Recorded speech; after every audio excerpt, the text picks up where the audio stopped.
ಸತ್ಯದ ಬೆಳಕು ಪವರ್ ನ್ಯೂಸ್ಗೆ ಸ್ವಾಗತ ಸುಸ್ವಾಗತ.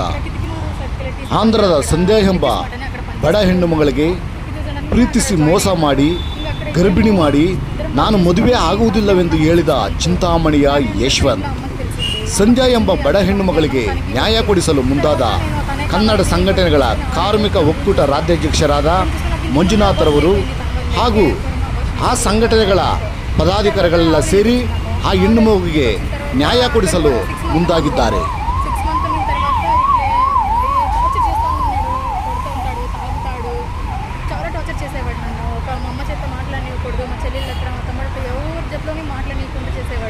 మాటకొచ్చి కొట్టిపోయేవాడు నన్ను మాటలో ఎవరు చేతిలో మాట్లాడకూడదు అంతా తనకి అంకితమయ్యేలాగా చేసుకున్నాడు. సరే నేను తనే కావాలని నేను తన కోసమే ఉన్నాను సార్. ఇప్పుడు చూస్తే ఇప్పుడు నాకు 3rd month ప్రెగ్నెంట్. ఇప్పుడు పెళ్లి చేసుకోవడంట ఇంకా అంతా బిడ్డ నాది అంతా నాదని తనే ఒప్పుకున్నాడు. పెళ్లి చేసుకోమంటే పెళ్లి చేసుకోవడానికి దగ్గరికి వస్తూ ఉంటాడు. అందుకని నేను కేసు ఇస్తున్నాను. ఇప్పుడు అబార్షన్ చేయించుకుంటేనే మాత్రం పెళ్లి చేసుకోమని అంటున్నారు. ఇప్పుడు నా పరిష్కారం ఏందో నాకు న్యాయం ఎట్లా జరుగుతుందో చూడాలి. మాది 1.5 year అవుతుంది సార్. నా జట్లో మాట్లాడుతూనే ఇంకొక అమ్మాయి జట్లో కూడా మాట్లాడుతూ ఉన్నాడు. నేను అదేమి సరే అప్పే కదా అని నేను సైలెంట్ అయిపోయాను సార్. ఎప్పటికైనా నా జట్లో ఉండేవాడు. నేను అనుకున్నాను తనే పెళ్లి చేసుకుంటాడని నేను నిర్ణయించుకున్నాను సార్. కానీ అతను చూస్తే జైలుకైనా వెళ్ళిపోతా అంటున్నాడు. కానీ అన్నిటి పెళ్లి చేసుకోవడానికి ముందుకు యశ్వంత్ కుమార్ చింతామణి నిమ్మకాయపల్లి అంట. ಅವ್ರ ಅಪ್ಪ పేరు శంకరప్ప, ಅವ್ರ అమ్మ పేరు నారాయణమ్మ. ఏం చెప్తా ఉండ్రు వాళ్ళేం చెప్తా ఉండ్రు ఈ అబ్బాయిని ఊస్తా ఉండ్రు. ಲೈಫ್ FIR ಆದಮೇಲೆ ಕಂಪ್ಲೀಟ್ ಆಯಿತು, ನಿನ್ನ ತೊಂದರೆ ಆಗುತ್ತೆ, ನಿನ್ನ ಜೀವನಕ್ಕೆ ತೊಂದರೆ ಆಗುತ್ತೆ. ಆ ಮಗು ಒಂದು ಜೀವನ ಕೊಟ್ಟು ಹೆಣ್ಮಗುಗೆ ಲೈಫ್ಗೆ ಒಂದೇನೋ ಇಬ್ಬರು ಅಡ್ಜಸ್ಟ್ ಮಾಡ್ಕೊಂಡು ಬದುಕೊಂಡು ಹೋಗ್ಬೇಕು ನಾನು ಕೇಳ್ಕೊಂಡೆ. ಎಲ್ಲ ರೀತಿಯಲ್ಲಿ ನಿನ್ನೆಯಿಂದ ಇದು ಯಾವುದು ನಿನ್ನೆ ನನಗೆ ಬಂದಾಗಿಂದನೂ ಕೇಳ್ಕೊತಾ ಇದ್ದೀನಿ. ಇಲ್ಲಿವರೆಗೂ ಚಾನ್ಸ್ ಕೊಟ್ಟಿದ್ದೀನಿ. ನಿನ್ನೆ FIR ಹಾಕ್ಬಿಟ್ಟು ನಾವು ಮಾಡಬೇಕಾಗಿತ್ತು, ಆದರೂ ನಾವು ಮಾಡಿಲ್ಲ. ಅವ್ರಿಗೊಂದು ತಾಲೂಕು ಔಷಧ ಕೊಟ್ಟಿದ್ದೀವಿ. ನಾವು ಒಂದು ಬಿದ್ದು ಅವ್ರು ಬದುಕಲಿ, ಒಂದು ಹೆಣ್ಮಗು ಜೀವನ ಹಾಳಾಗೋದು ಬೇಡ ಅಂತ ನಾವು ತುಂಬ ಅವಕಾಶ ಕೊಟ್ಟಿವಿ.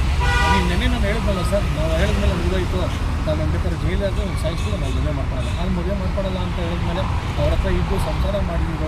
ಅವ್ರಿಗೆ ಮದುವೆ ಮಾಡ್ಕೋದ್ರಿಂದ ಆಸೆ ಹೊರಿಸಿ ಪ್ರೆಗ್ನೆಂಟ್ ಮಾಡಿದ್ದಲ್ಲಪ್ಪ, ಆ ಮಗು ಜೀವನ ಹೇಗೆ, ಆ ಜೀವನ ಅದು ಹೆಂಗೆ ನಡೀತದೆ? ಅವ್ರ ಮಗುಗೆ ಅವ್ರ ತಾಯಿ ಇದ್ಕೊಂಡು ನನಗೆ ಅವ್ರ ಜೀವನ ಹೋಗಿದ್ದಾರೆ, ನನ್ನ ಮನೆಗೆ ಬರಬೇಡ ಅಮ್ಮ, ನಿನ್ನ ಜೀವನ ನಿಂದು, ನೀನು ಆಚೆ ಬಿದ್ದಿದ್ದಕ್ಕೆ ಏನೋ ಸತ್ಯಸಾಯಿ ಬರುತ್ತೆ ಅಂತ ಅವ್ರ ತಾಯಿ ಹೇಳ್ತಿದ್ದಾರೆ.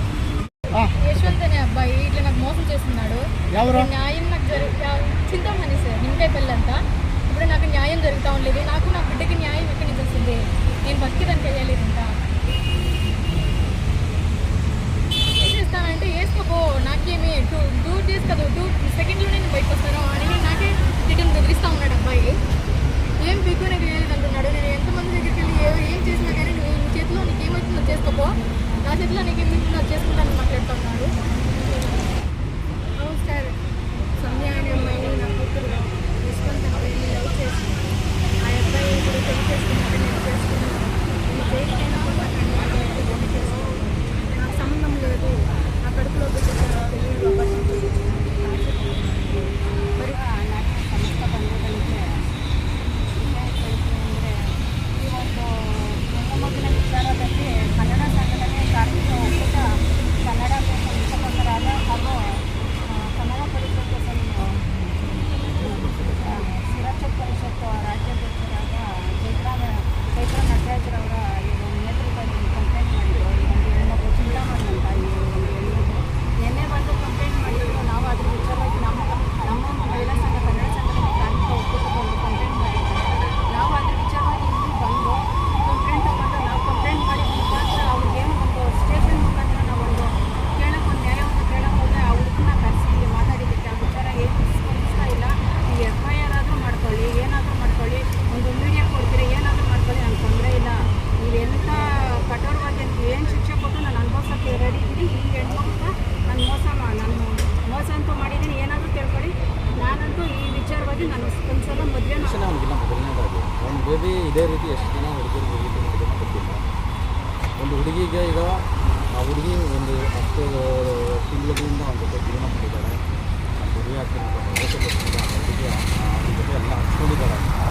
ಅವ್ರಿಗೆ ಮದುವೆ ಆಗೋದು ಒಂದು ಇರುತ್ತೆ. 56 ಏನೋ 6 ತಿಂಗಳೇನೋ ವರ್ಷ ಆಗಿದೆ, ಆಗಲೇಬೇಕಲ್ಲ. ಅವ್ರು ಹೇಳ್ತಾರದು ಈಗೇನು ಹೇಳ್ತೀವಿ ಅಂತ ಹುಡುಗಿ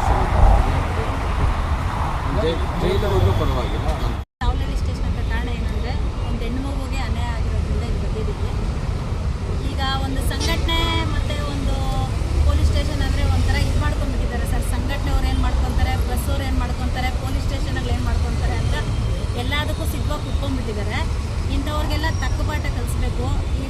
ಮಗುಗೆ ಆಗಿರೋ ಅನ್ಯಾಯಕ್ಕೆ ನಾವೆಲ್ಲರೂ ಸೇರಿ ಕೈ ಜೋಡಿಸಿ ಒಂದು ನ್ಯಾಯ ಒದಗಿಸ್ಕೊಡ್ಬೇಕು. ನಮಸ್ತೆ ಸ್ನೇಹಿತರೆ, ಕರ್ನಾಟಕ ರಾಜ್ಯ ಸುರಕ್ಷತಾ ಪರಿಷತ್ ಸಂಸ್ಥಾಪಕರಾದ ಚೈತ್ರ ನಟರಾಜ್ ಮಾತಾಡ್ತಾ ಇದ್ದೀನಿ.